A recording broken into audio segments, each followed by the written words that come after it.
Hello guys, kung gusto niyo lang din katulad ko na magkaroon ng pera, na nasa bahay lang, nagamit lang ng cellphone, mobile apps, na walang ginagawa, pues walang ganun.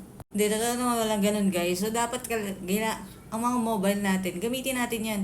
Sa panahon ngayon guys, may mga bata ngayon na kumikita na dahil ginagamit nila ng cellphone nila. Sa pamamagitan ng pagmamarket, pag-affiliate, at kung ano pa. Ang daming pwedeng pagkakitaan dito sa online. Lalong-lalo na kung sa mobile apps lang. Marami.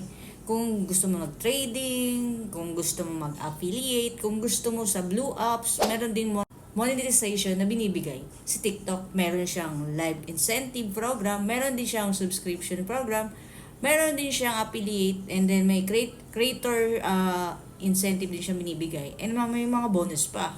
Wow! Yes, may mga bonus pa dito kay TikTok. So, isa ka sa mga nanonood sa akin ngayon at scroll mo to, panoodin mo to hanggang dulo. Isa akong content creator na minsan ay nag-affiliate din. So, meron akong kahit paano nagkakaroon din ako kahit paano ng kahit paano ay natutuklasan ko at naaral ko din yung mga katulad nila na napapanood ko dito sa TikTok. So guys, kung legit yun guys.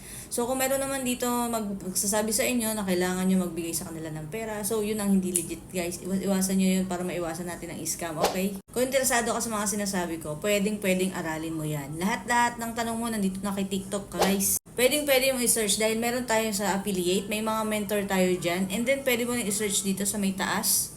How to be affiliate or become affiliate. And then kung gusto mo na maging content creator, pwede ka rin doon. Basta mahit mo lang yung qualification na hinihingi ni TikTok. Okay? Kung sa kay Blue Apps naman, meron din sa monetization na binibigay. So, iba ang category yun. Syempre, kay Blue Apps yun. Then, dito tayo kay TikTok. Kay Blue Apps naman, guys, ang kailangan niya lang ay ma-monetize din ng Blue Apps mo bago ka magkaroon ng earning. Okay? Hindi tayo professional dito. Ito lang yung base sa research natin din napapansin natin na umiikot talaga ang internet ngayon sa era. So, ano pang hinihintay mo habang may cellphone ka, and then may internet sa bahay, wala kang trabaho? Try mo maging affiliate, content creator.